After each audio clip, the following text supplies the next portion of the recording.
Good afternoon, everybody. Welcome to our this week's HACKcelerator 15 on-air session, where we showcase two of our best-performing startups from our this year's HACKcelerator batch. To give everybody here on this live stream a little bit of background, so we are AngelHack. We are world's largest developer ecosystem. We feature over 50,000 developers globally, and we host hackathons, developing competitions in over 52 countries all around the world. And the grand prize from all of these hackathons is winning a slot in our HACKcelerator, which is an early-stage startup accelerator dedicated to hackathon projects. And we had a great amount of success so far. We created over $28 million of value in the last 1.5 years. Our graduates frequently go to Y Combinator, 500 Startups, Techstars, and so on and so forth. And we are right now prepping for our Global Demo Day on October 29th, where we invite over 200 investors to San Francisco, and we fly our 22 top-performing teams to San Francisco to showcase to our broad audience of investors. So it's going to be a fun one, and this time around we want to showcase two of our teams, one from Montreal, BizCollab, and our other team from San Francisco, SocialCapital. This time around, both of the teams are sponsored from Capital One, which is one of our very close partners that we're working with, and they dedicated both resources and capital to the teams, so they're very much ahead of the curve, and we're in week 10 out of our 12-week program. Right now, all the startups are prepping for launch or customer acquisition. Both of those tools that we want to showcase today are mostly B2B facing, so it's going to be a very interesting conversation. And without any further ado, I'd like to hand it off to BizCollab from Montreal. If you guys could just intro yourself and give us a little background of what you've guys been up to, what kind of product you've been developing. Yeah, definitely. So we are a team of 4 students. One of us is based in Silicon Valley, and the other 3 are here in McGill. And what we are basically working on is what we call BizCollab. And we have an iOS app right now. So what our basic goal is to connect small businesses. For we felt like small businesses were always at a disadvantage when they had to do something out of their expertise that they had. So for example, if there was a technical business and they had to do taxation, they might have a lot of trouble in doing taxes. So we thought, like, why not connect different small businesses together and allow them to work as synergies so that they can provide competition against the bigger players in the market itself.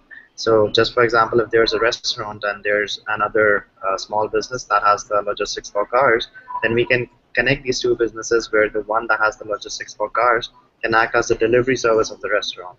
So basically, what we are trying to do is we are trying to promote collaboration among small businesses so that they can nurture and grow globally. That's an amazing idea. So essentially, it's a double-sided marketplace for small and medium-sized businesses to connect and interact with each other. Is that right? Yeah. Perfect. How did you guys come up with this idea? That sounds very specific and very tailored to the SMB market. Would you guys mind to just give us a little background of what the specific team of the hackathon was that where you guys won? So we participated in the San Francisco Small Biz Dev Hackathon, which was organized by Capital One and AngelHack, and it was 3 other students from Make School, which was an iOS academy that I was joining during that time, and all of us decided to go for the hackathon. So at the start of the hackathon, there were some owners of small businesses who came and gave us talks. So there were 4 of them, and they all discussed like what are the main problems that small businesses face when they come into the market itself. And one common problem for all these small businesses was that not all of them, not a single small business can do everything. So their problem was that they can't do taxation, finances, while doing their own actual product as well. So that's where we got the inspiration from, where we thought, like, why not allow small businesses to concentrate on what they're actually doing, what their actual product is, and outsourcing what their other responsibilities, which aren't really connected to their product, outsourcing that to other small businesses and giving them clients in this way. That's awesome. Thanks so much, Arun. We will dive into your guys' product in a little bit, but before that, I would like to hand it over to our friends from SocialCapital from San Francisco. Do you guys mind just giving us a little elevator pitch and explain us what kind of solution you guys been developing over the last 12 weeks? Hello, so we're Social Capital. My name is Tope Alabi. This is Obed Eugene. We're building Social Capital. Social Capital is a tool to help hiring managers select the best candidate by analyzing their social and online behavior. So you put in a resume, applicant's resume, and we tell you the best person. Wow, that's awesome. It's a huge market that you guys are tackling, and actually a huge problem. I think there's so much money spent in HR, and especially in for startups, it's very important to find the right people to execute, just because that's probably going to decide whether you're failing or not. How did you guys come up with this idea?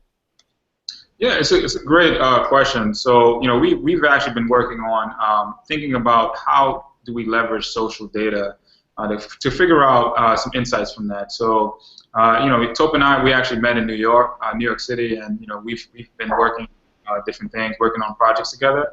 And we were here in San Francisco, and at the hackathon, we were just brainstorming what are some ways that we can help employers save money and maybe optimize money as well. And one thing that we identified was that one of the biggest investments that employers make is in human capital. So the idea that that's the biggest thing that they invest, whether it's hiring these people, their employees, and actually paying them a salary, and then also maintaining them as well. I think that's one thing that we identified and said, you know what, we want to help employers optimize their human capital. So this was kind of the idea that sparked this. That's awesome. Can you guys give me a little background of your team and explain why you guys are the right folks to execute on this project? I could imagine that there are probably other people that came up with a similar idea, but why? How do you guys stand out, and why do you guys think that you'll be successful in the market? It's a great question. So Tope and I are both engineers. So it's funny. So I've been working with social data for a few years now, and Tope as well, and we've just been looking at a lot of the social data. We've worked on an application that actually analyzes people's how secure they are online. So how if they're putting out information and if this information is actually secure. And one thing we realize is that there's so much data online, and that for us, one thing there's so much insights that you can find, and Tope, he's been doing a lot of research in terms of trying to figure out how do you actually take data and start to interpret that data? So when I was in university, I studied under a guy named Oscar Garcia. He's one of the nationally known professors in human-computer interaction. So back then we were studying 3 basic emotions, which is anger, happiness, and sadness. So basically you play a sound, you analyze based on amplitude, pitch, and duration if that sound is happy, sad, or angry. Right? So this is just a sort of a different application of that, because now we're taking text and we're saying, well, is this text, what is this text talking about? What is this person interested in? What is this person's personality? Basically it's what we're coming up with. So it's a lot of machine learning, a lot of artificial intelligence, right? But it's a field I've been in since university. Obed has been in the social field for quite a while now. So that's where our expertise comes in. Now, as far as HR goes, we do have a lot of HR advisors and mentors that are helping us a lot with that.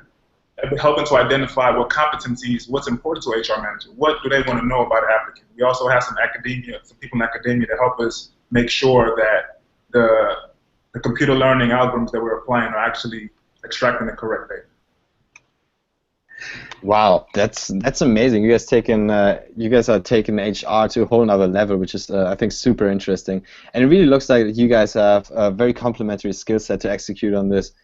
Which is actually why you guys, made it that far in our HACKcelerator program. So I really think that's, it's a super exciting approach on HR, nothing that's ever done before. Cool, thanks guys.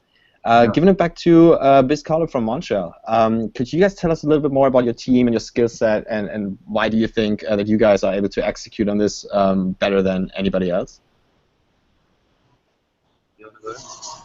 So a little background with myself, mostly an Android developer, so currently developing the Android app. The reason why we think we can do this really well is because our team is composed of engineers and people who study business. Mirza, who's not actually with us now, studies economic and finance, and he's able to understand the dynamics of small businesses, I guess in a better way compared to us, and then we complement the technical parts. Arun and I, we built the apps, and Mirza, he somebody who understands the dynamics of the small business market very well. So that's something like that. Yeah, uh, pretty much Andy like summed it up really well. And other than that, like since we have guidance from Capital One as well, so I feel like getting mentorship from people who have been in the market for a long time and understand the dynamics really well of small businesses and how they actually work. Working with them has been like really helpful for us, and like whatever mistakes we made, like they kind of help us out and like making those mistakes fine and going on. Right. Yeah. I think being connected to a huge corporate in the fintech world, such as Capital One, who actually has a very big and broad downline of potential customers for you guys, is very helpful. Could you guys tell me a little bit about what are the biggest challenges that you guys have been facing so far with developing this product? I guess the biggest problem that we have right now is convincing small businesses that it's okay to work with other small businesses in the market and outsourcing the services to other small businesses who are out there facing the same problem as they are. That's pretty much like the biggest problem that we have. But once we explain them the problem and once we clear out to them that they are at no disadvantage, but it's more like another way of advertising your own services on an other database, that's the only advantage you're getting from BizCollab. Like there's no certain disadvantage you're getting like by signing up for BizCollab. And obviously, initially, the process of idea development was quite challenging. How do you make sure that we have something that is appealing to small businesses?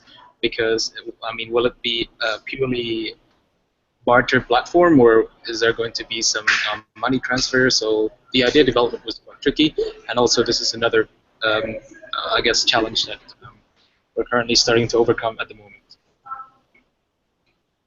Cool. Well, thank you so much for giving us a little insight. To everybody out there who's joining our live stream, feel free to follow us at AngelHack and feel free to tweet any kind of questions, comments, or feedback using the hashtag HACKcelerator15. And make sure to join us every week, Wednesdays at either 10 a.m. or 3 p.m. Pacific time. We will announce that on Twitter for our weekly HACKcelerator 15 on air sessions where we showcase 2 of the best performing startups that we have sourced from over 52 countries all around the world. That will be flying to Silicon Valley on October 29th for our International Global Demo Day. So again, thank you so much, guys. Team Social Capital, I want to talk to you a little bit about more the actual product. So you guys explained what you guys are doing, but could you probably walk us through a very specific use case? So how do employers actually make use of your solution? Yeah. So let's say so you have employers that go through the process of doing behavioral interviews, sometimes technical interviews as well. So essentially, when they're going through these processes, they'll take in the resumes. They'll also typically do background checks, right? So they'll do credit checks, sometimes drug tests, and a lot of different things and different assessments. So for us, what we want to do, we're kind of fitting into that sort of realm where a lot of recruiters are currently manually going to people's social media profiles. There's a statistic that says 60% of employers actually check a candidate's social media profile. It's probably higher. Yeah, and so that's an indicator that they're actually paying attention to what's going on online, and so for us, what we see ourselves fitting into is that process where once the recruiters or the HR managers receive the resumes and these kind of things, they can actually say, okay, let's do a background check, let's do a credit check, but let's also do a social capital check, right? And actually check to see how they are online and see what type of behavior types are they. And Toll can actually talk about what the insights that we actually take from social data and how that relates to the employers. I'll talk about that as well, but there are 2 major workflows. One is we can fit in as an API for enterprise employers. So perhaps you have a company like a Capital One, maybe a Walmart, or a large firm, and they're using something like Taleo or PeopleSoft. So we can fit in there using an API. So a company like that can consume our API using that, and they can get the insights on people data that they're looking for using our system, right? So they can find out if a person's a great leader, great customer service, great salesman, etc. The second option that we have is a standalone product. This is for small SMB companies I think this is more true to what we actually want a competition for. So you can think of, a small technology startup with 10 employees or around that number, right? So we have a standalone product for them where they can just upload a zip file full of resumes. And we'll take the resumes, parse the data, and extract the information that we're looking for. Extract the emails, extract the resume data, and we can then tell you, hey, this person is a great communicator, hey, this person's a great team leader, or hey, this person might be a recluse, right? So maybe you're not looking for that. So as far as what Obed was mentioning, how we actually get the personality insights, they're well-known axioms of philosophy, basically how psychology, of how psychologists sort of group people, right? So it's called OCEAN, O-C-E-A-N. It's openness, conscientiousness, extroversion, neuroticism. I feel like I'm missing one. O-C-E, agreeableness. So these are the five metrics that a psychologist, every time you go into therapy, a psychologist is thinking about this in the back of their mind. What kind of person is this? Are they open? Are they an extrovert? Are they an introvert? Are they agreeable? Are they not? So using linguistic analysis, basically, we're analyzing the way you communicate socially, Twitter, LinkedIn, Facebook, anything you have out there, the way you communicate, using your linguistics and the way you talk about yourself, the way you talk about your family, the way you talk about your work, what adjectives you use to describe those things, we can use that to infer your personality or your behavioral profile. At least that's how you communicate yourself. That's how you present yourself to the world, right? So using those things, you can say, well, this person is an extrovert. This person is risk averse. This person may be neurotic. This person may be an introvert, extrovert, and so forth. And then using those characteristics, we can then say, oh, well, this person is an extrovert, and they don't go with the crowd a lot. Well, they'll be a great leader, right? And so using that, of course, we don't make these things up. We have psychology professors that tell us how to actually use this data, but using our machine learning algorithm, we can actually extract the data from the communication. Wow, that's huge. I feel like especially once you guys generated a lot of data, you guys could potentially even branch out into other potential business vehicles where you can say, okay, this guy is working very well in this team, and you should switch teams around. So I think there's so many applications once you have this data.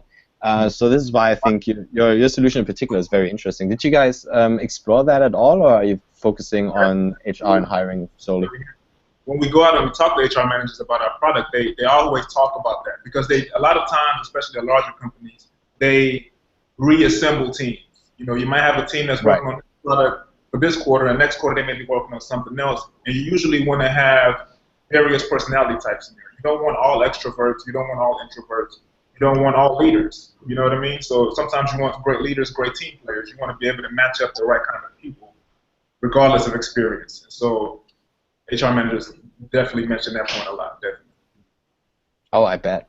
Cool. Well, thank you so much for giving us a very in-depth walkthrough of your product, and I'm very excited to see the responses from people that are actually about to try that out. And I think again, having Capital One backing you guys there is definitely going to give you a lot of credibility and access to a lot of early customers to onboard. Yeah.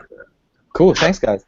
Back to Montreal. Arun, we talked about the challenges that you guys been facing, and I remember when we talked a couple of weeks back, we were trying to explore possible monetization streams and how to actually connect those businesses.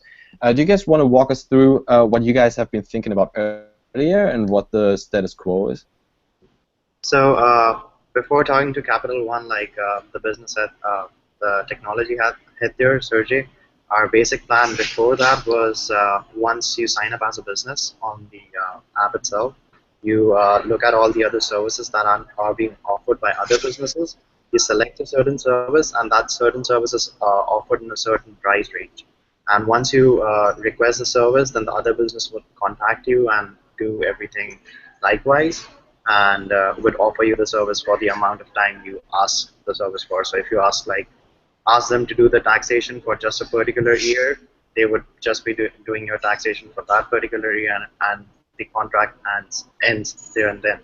But after talking to Sergey, and he said that a barter system might not be the best way to do it, just paying off for services. So what we came up with was how we can monetize certain services, and these services can be paid off against each other. So for example, if there are two businesses that want to connect with each other and both have services that are complementary to the other business, then these two businesses can request an appointment with each other and go and talk over the terms that they want to sign in. And then, like for example, if I'm a web development firm, and I would offer them like some websites and whatever is needed for them to like develop on the web platform. And for example, if they are a financial corporation, then they will offer me with whatever I ask them for finance in return. So you have the option of paying with money, but you also have the option of paying with services. So the reason why we did like service to service was to increase mutual understanding between small businesses, and there is already an existing network of small businesses helping out each other, which is not so obvious. So what we are like aiming to do is like making that network even more stronger and more obvious in the actual world. Wow, that's awesome.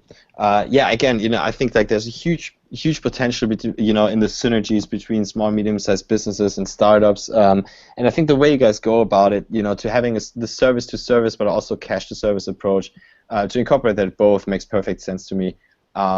So can you guys explain what the feedback was initially when you talked to early customers, when you were starting to build out your customer pipeline?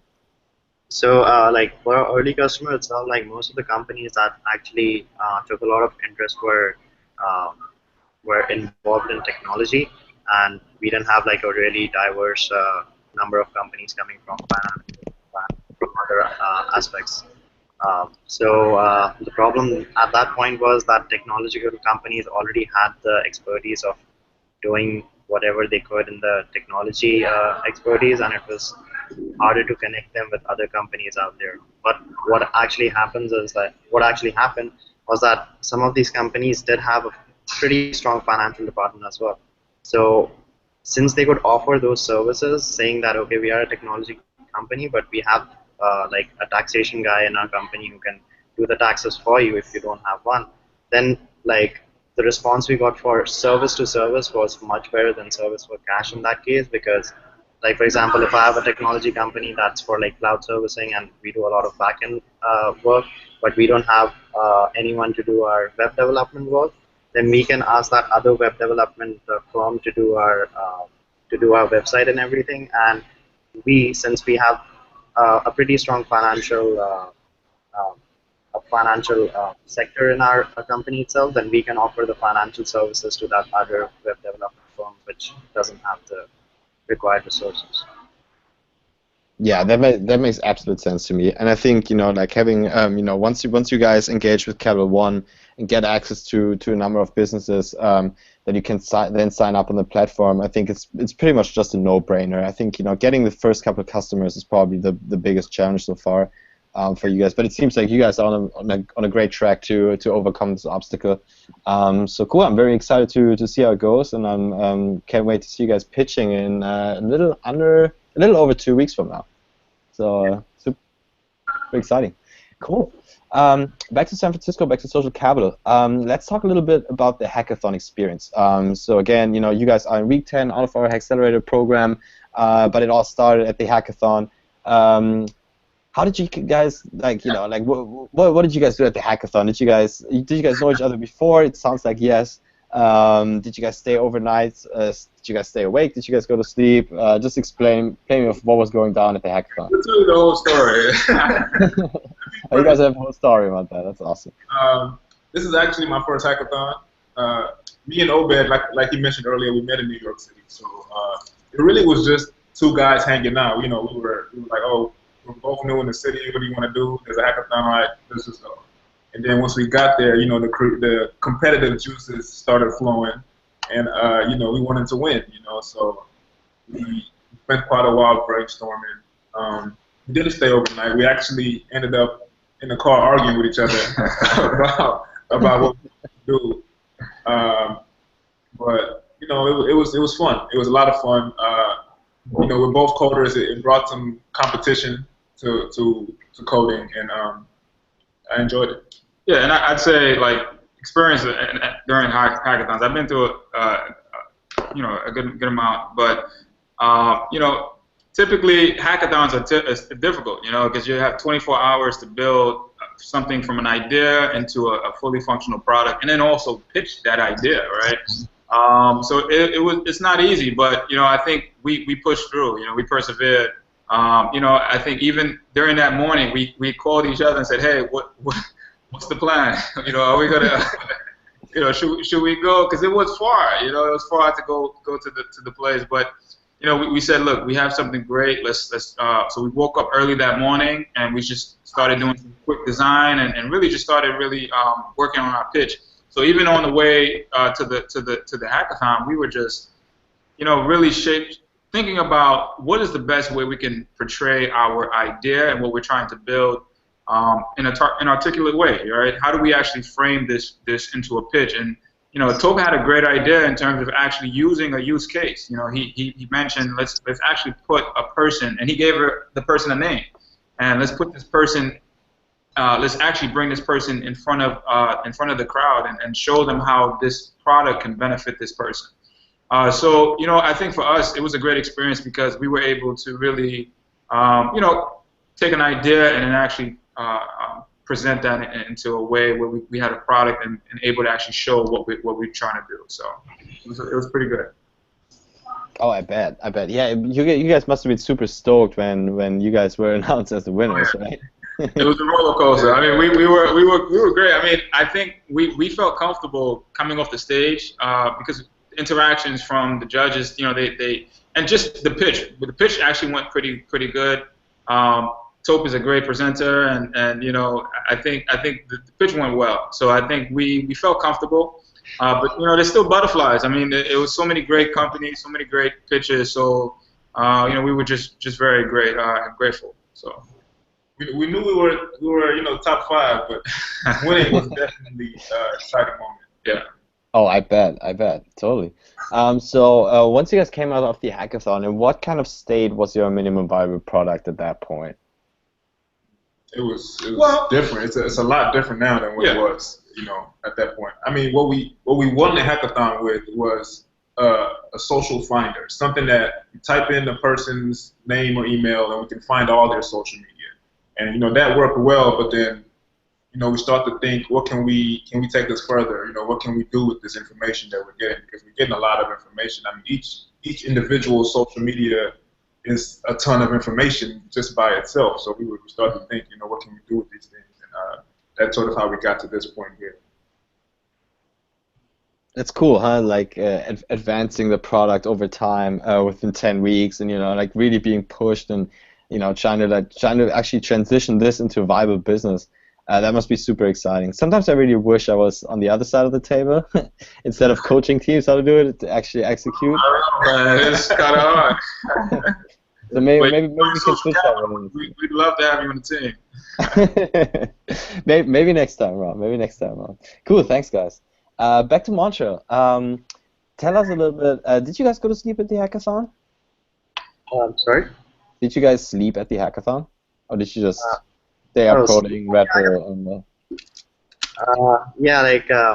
we actually took a break off at 8 o'clock and we went and had bubble tea in San Francisco because we heard that bubble tea in San Francisco is really good.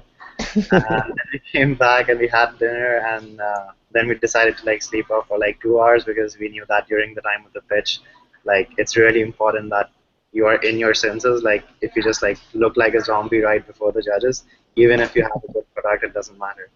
So I had told all my teammates go to sleep for at least 2 hours, and we took off breaks. So one team member went to sleep from 12 to 2, and the other one went from 2 to 4, and so on. Oh wow, that's super smart. So you actually divided the night into different little sections where everybody can go nap for 2 hours. Yeah. I really like that approach. So have you guys been experienced in hackathons? Because that sounds like a strategy that hackathon veterans apply. Yeah, it was my 6th hackathon when I was attending this, but for my other team members, it was for one of them it was their 2nd hackathon. For the other 2, it was their 1st hackathon. So I was kind of leading them that don't do this at a hackathon and do this at a hackathon. Yep. There are definitely some do's and don'ts. Well, to give everybody here on our live stream a little bit more info, and they probably want to attend a hackathon in the near future, what are the 3 do's and don'ts at a hackathon, just on top of your head? Don't sleep that much. But do sleep.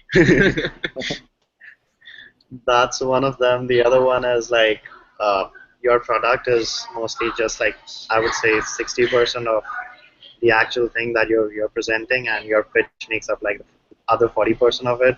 So like make sure that you practice your pitch really well, and you can actually convey the point that what you're trying to do with your product. Because I've seen teams making really good stuff there at hackathons, but not being able to convey the exact reason why they like the X factor in their project itself.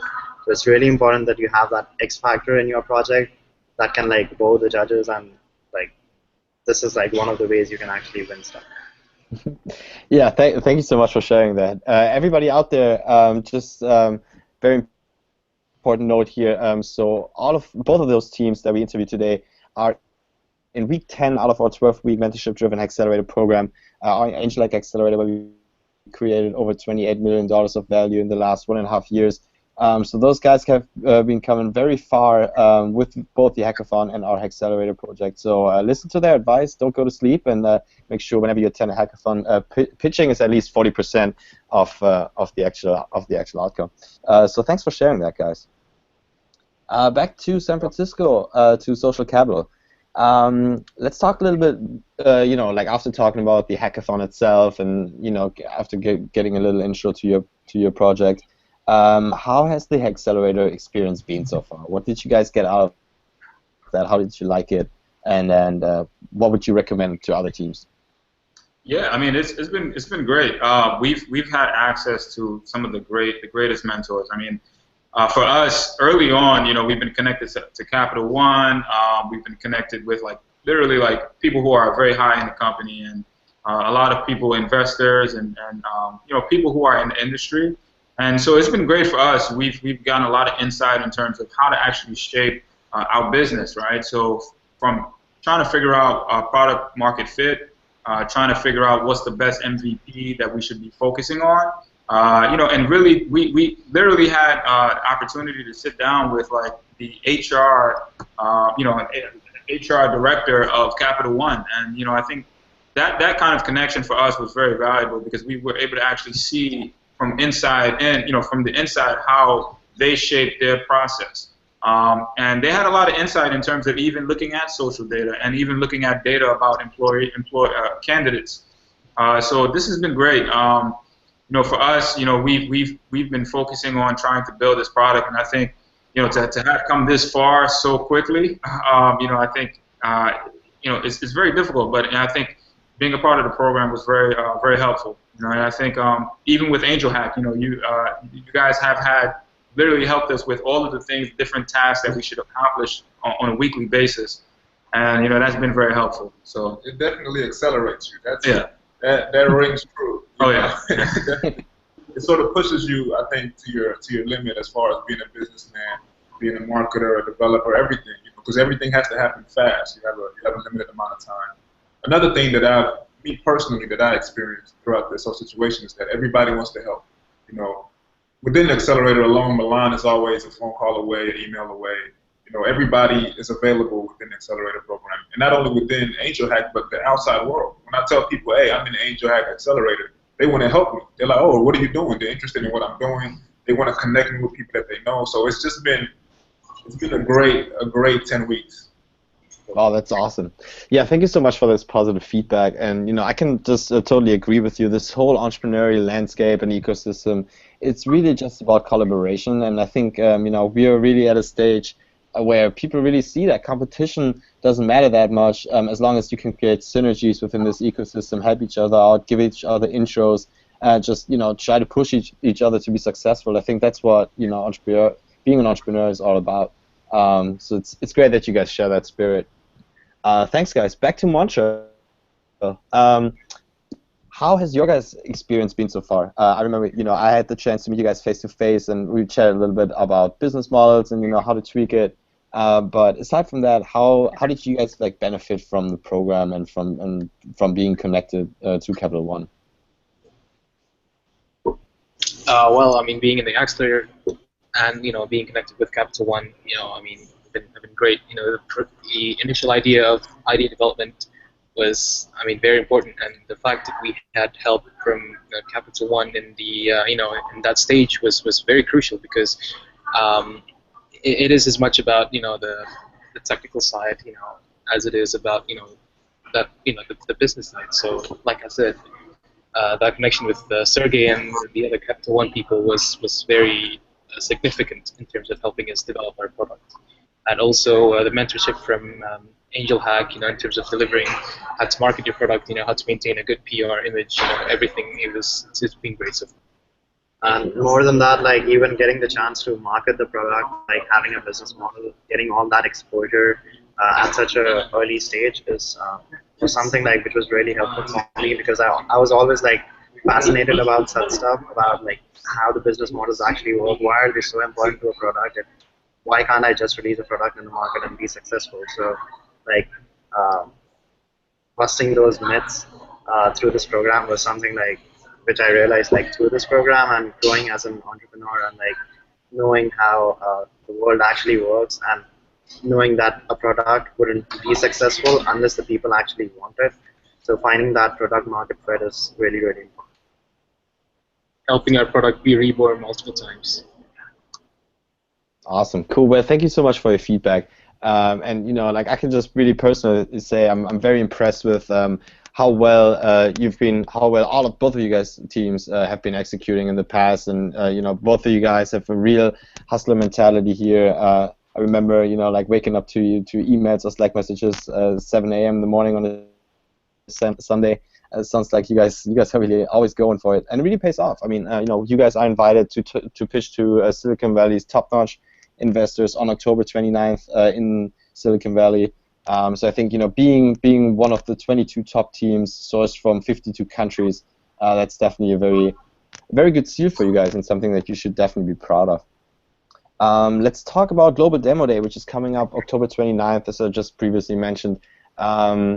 Team Montreal, what are you guys trying to get out of Global Demo Day? Are you guys looking for investment? Are you guys looking to engage with potential business partners?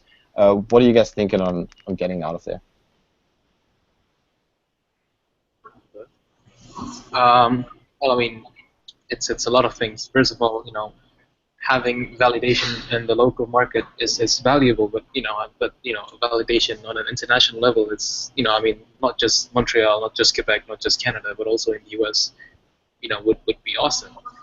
Yeah, and more than that, like meeting with people coming from Y Combinator and Techstars, they know how startups have actually grown from just like a really small project to an actually $1 billion company.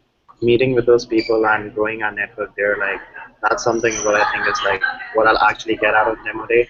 Investment is something like I can't really worry about that right now, because if I get investment, that's good, and if I don't, like even then it's fine, and we'll just continue with what we are doing right now. So going out there and like conveying what we actually do is something like what we are planning to do really well right now. And once we execute that, then like getting contacts with people from the different incubators and accelerators, that is something really important. Would like to focus on that, making the perfect pitch, and hopefully investment will come after. Yeah, don't worry about that part. So once you guys fly in on Sunday the 25th, I believe, from Monday morning from Monday 9 a.m. to pretty much right when you go on stage, we will give you hands-on pitch training. We have mentorship sessions. We invite all kinds of C-level executives that help you, like refine your pitch. And we probably tear your pitch apart, being honest with you, but that's a good thing, because we really want to get you guys ready to go on stage in front of an audience of I think 350 or 400 people to showcase your product at its best. So don't worry about that portion for now. For now, I think it's really just about building out the product and getting as many B2B customers on board as you guys possibly can. Cool. Social Capital from San Francisco. What is your guys' strategy and game plan for the Global Demo Day and for Silicon Valley Week? I can't tell you the game plan, but I can tell you what the goal is. Our plan is to make positive connections with the startup community. You know, we have a platform to showcase what we've been working on for the past 10 weeks. We hope to make a positive, collision with investors, accelerator programs. We just want to get as many people involved as possible, show people what we've been working on, get their feedback from it. Of course, we're looking for investment, but accelerator programs, a second accelerator program is definitely within the realm of possibility as well. Yeah, I think the networking quality will be extremely high. Just to give everybody here on this live stream a little sense of who we have here as a judge for our Global Demo Day on October 29th. We got Michael Siebel from Y Combinator, who sold his previous company SocialCam to Autodesk for about $60 million. We got Kat Manilak, who's also a partner at Y Combinator. So both of those guys, they actually make investment decisions at YC, which is the world's most renovated startup accelerator out there. We have Jenny Fielding, who's managing director at Techstars. We got Ed Spiegel, who is an entrepreneur in residence at 500 Startups. So we got all the big guys from the accelerator side. But not only that, we also have Ben Parr, the legend and author of Captivology, also partner at Dominate Fund. And we got Eric Moore, who is a managing director at Base Ventures and one of the first investors in Zappos that Tony Hsieh then sold to Amazon for about $1.1 billion. We also got Kerry Goham, the head of small business banking at Capital One. We got Joseph Y, managing director at Lab 360, who will give up to $100,000 to one of our IoT and hardware teams. So it's going to be very exciting. The pressure is on, and we really can't wait to have you guys participating in Silicon Valley Week and get you guys prepped for going on stage up there. So it's going to be very exciting. And for everybody out there on this live stream who wants to join this conversation and learn more about how we accelerate teams from pretty much concept stage to a viable business that can go out there and pitch in Silicon Valley, tune in every Wednesday at 10 a.m. or 3 p.m. Pacific time. We will announce everything on Twitter. Make sure to follow us at AngelHack and use the hashtag HACKcelerator15 to tweet any kind of questions that you guys might have, and we will answer it right after we're done with this session. Cool. Back to Montreal. We have about 15 minutes left on this live stream today. I really want to talk to you guys a little bit more about what was the best BizCollab story in your experience so far that demonstrates why your product is important and necessary? Was there any moment out there where you guys were like, oh wow, shit, this is exactly what we have to build, this is 100% validation from a potential customer? What was your number one favorite experience? So there was this one business which was for a pharmacy itself, and their biggest problem was getting the finances up to date, because again the person had this one problem that they were more they had more expertise in science and more technical stuff, but they had no expertise in finance or taxation or any of those sectors itself. So we helped them. We were in contact with another company called Temp CFO, which offers accounting services and taxation to some of the bigger players in the market as well, like Slack, and I guess they were I think Airbnb was there, but I'm not really sure. But Slack was definitely one of their clients. And unicorns. Sorry? I said the unicorn businesses out there. Yeah. Sounds like Temp CFO is a huge deal for you guys. Yeah. So they are a pretty huge deal. So we asked that pharmacy, we asked them to contact Temp CFO through our app, and they did that, and they seemed pretty satisfied through that. So I guess our product worked for them really well. That's awesome. That's awesome. Just 10 weeks after you guys started building out your MVP, you already have a huge client on the supply side and a very happy customer on the demand side on your platform. So that's awesome. SocialCapital in San Francisco. What is your favorite SocialCapital story that really brought you guys to a point where you guys were like, oh wow, this is awesome what we just did and what we built? Well, it's sort of a personal story. My mother has a small nursing company in Houston, Texas, and where she hires about 4 people, a staff of 4 people, a friend and 2 administrative assistants that she probably found on Craigslist, right? So everybody knows Craigslist is, you never know what you're going to get on Craigslist, right? So here I am, my mother doesn't even know how to use Craigslist. Usually I put up the post, right? So I help her put a post up, and she's been doing this for probably 5 years, and there's a high turnover rate because a lot of times these people, they don't really, they're just folks on the internet, trying to find a paycheck, right? They don't really have a great interest in necessarily what it is they're doing. They just want to find a check. So Right. working within this, and my mother calls me again, like, oh, another one quit, and I'm like, here we go again, right? But we're in the middle of this project, and I'm like, wait a minute, this time around, let's apply social capital. Let's plug their names in. Let's pick the best ones, put their names into the system, and see what we get back. And using that, we've been able to find a new assistant. Her name is Ibania.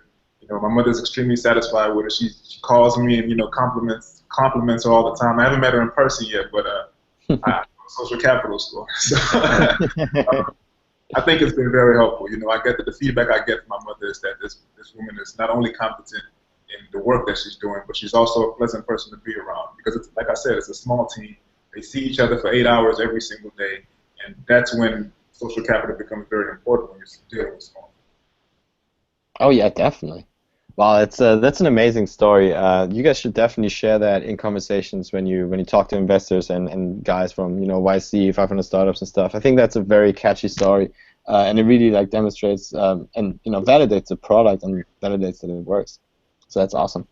Have you guys seen yourself doing this 5 years ago, like going to a hackathon and ending up with starting a startup? Well, no, actually.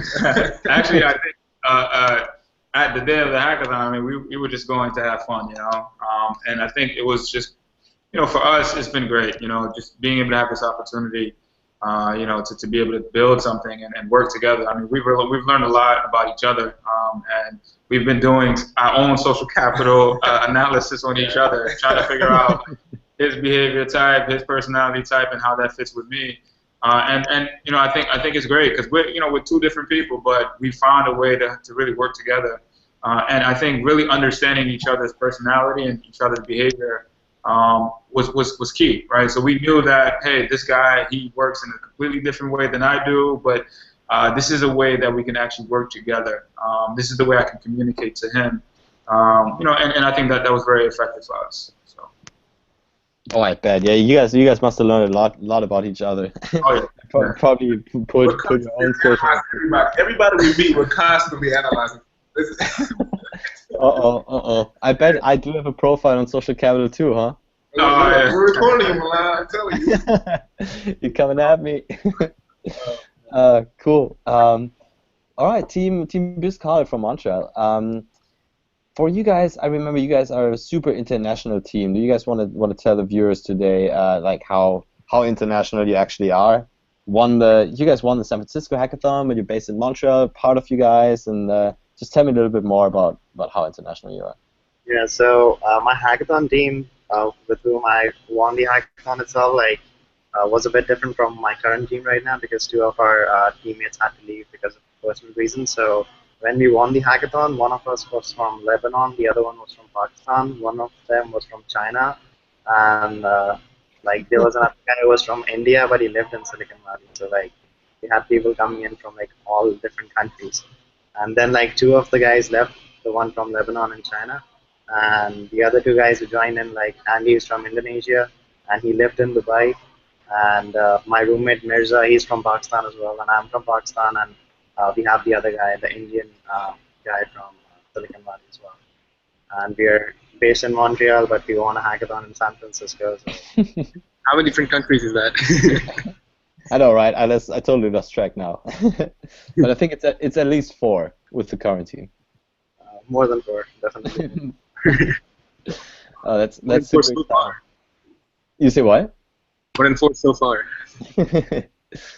Do you guys see any challenges with that, or did you guys have any challenge? Did you guys experience any challenges with being such an international team, or was it just go, ship the product, build, and scale it up? For us itself, I knew Andy and Mirza from a long time back because it's been 2 years. I was at McGill, and both of these were my colleagues at McGill. So I was studying with. I took quite a couple of courses with them. So we had a pretty good understanding before joining in the team as well. As for Amit, who is in Silicon Valley, I was with him for a summer academy in California. So while we were coming to the hackathon, like Amit and me spent like 2 months together, like for a long time. So we understood we understood each other pretty well by that time. So it wasn't that hard to like communicate with each other, and like fortunately, it has been like really good overall. Like we didn't really have any issues around that. Yeah, that's awesome. I feel like especially when you work across time zones, you know, you really have to, you know, like trust each other and be able to rely on each other if you want to get certain tasks done. We at Angel, like we work in a very similar way. I remember when I was waking up in Bali, people in San Francisco were going to sleep, and then you wake up in, I don't know, Singapore at 2 a.m. because you have a very important conference call with people on the East Coast.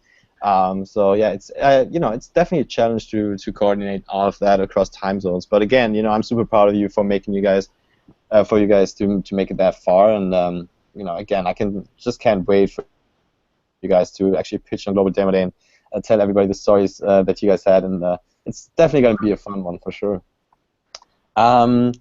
Which actually brings me to my last question. So we had two questions from our audience on Twitter coming in. BizCollab, first one is for you. Somebody was wondering if it would cost a business to have a listing on BizCollab or to actually join the platform of BizCollab. How does it work?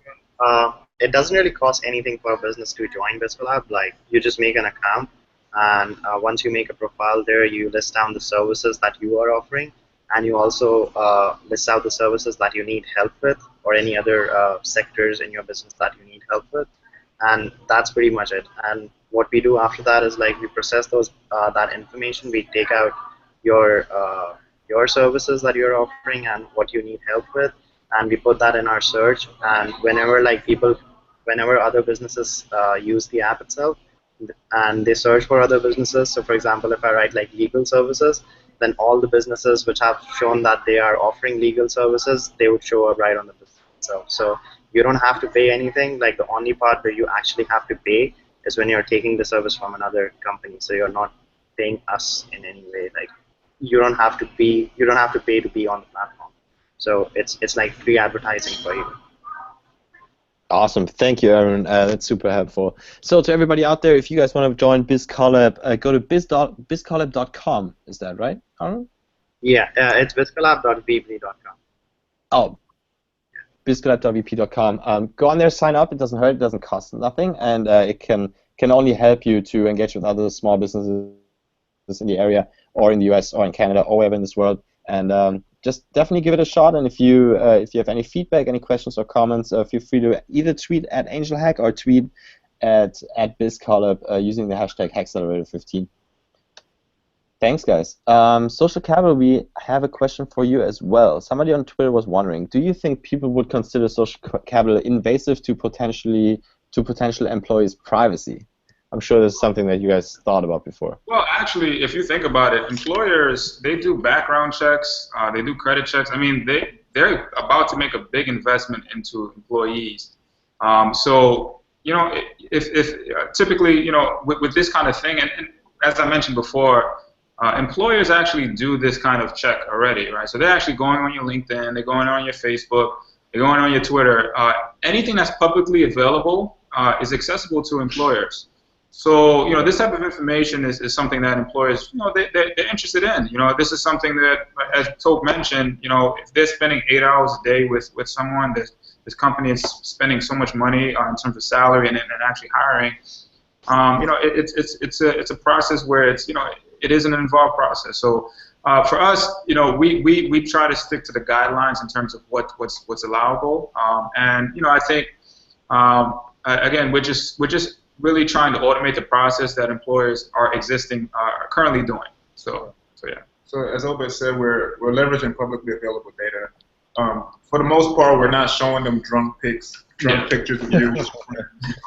It's really more about, you know, are you going to be a great salesman or not? Mm-hmm. How great of a salesman are you going to be?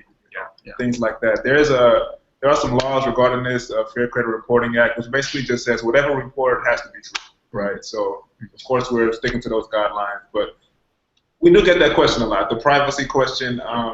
If you make it publicly available, then it's publicly available. I mean, we're not the only. I'm sure there are tons of companies out there leveraging your data without your knowledge.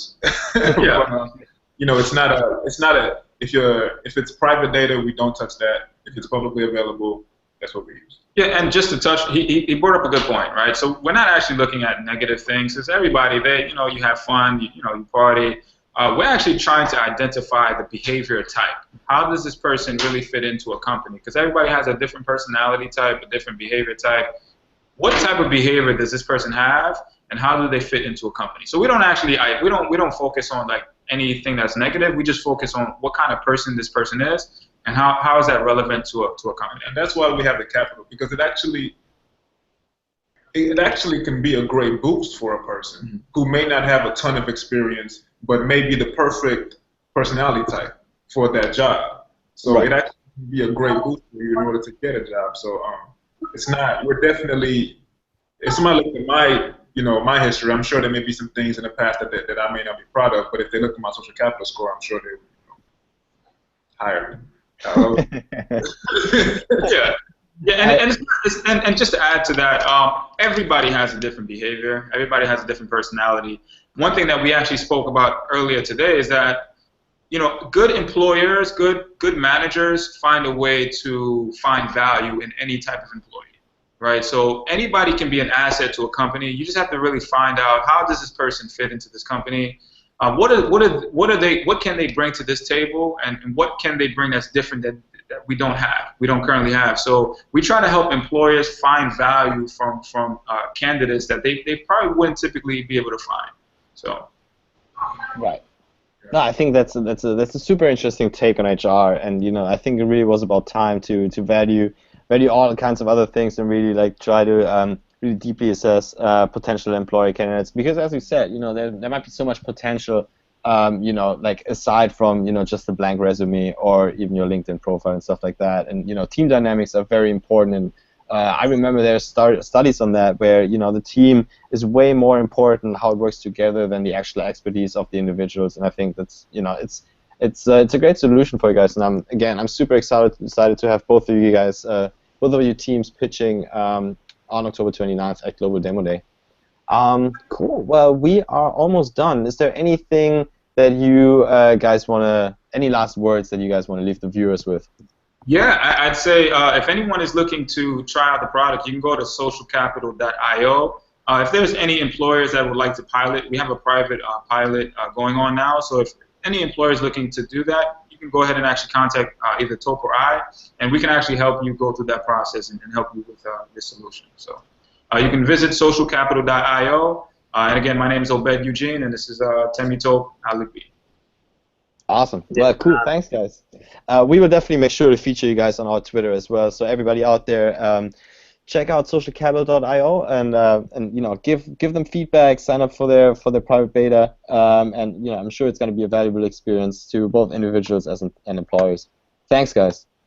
Team Montreal, BizCollab. Any closing remarks from you guys?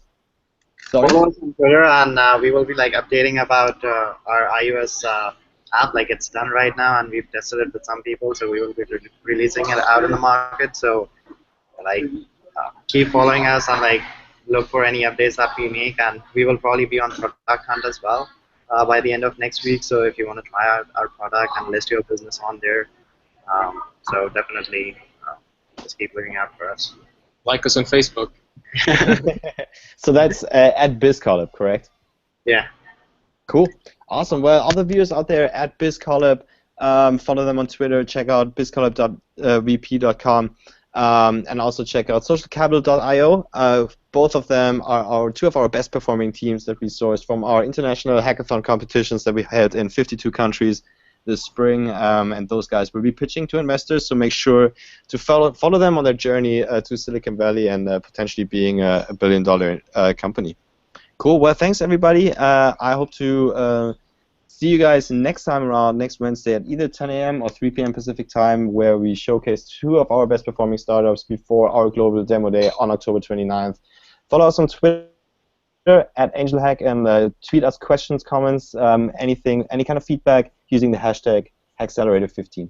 Thank you guys for tuning in, and I'll talk to you guys later. Bye-bye. Thank you. Thank you. Thanks.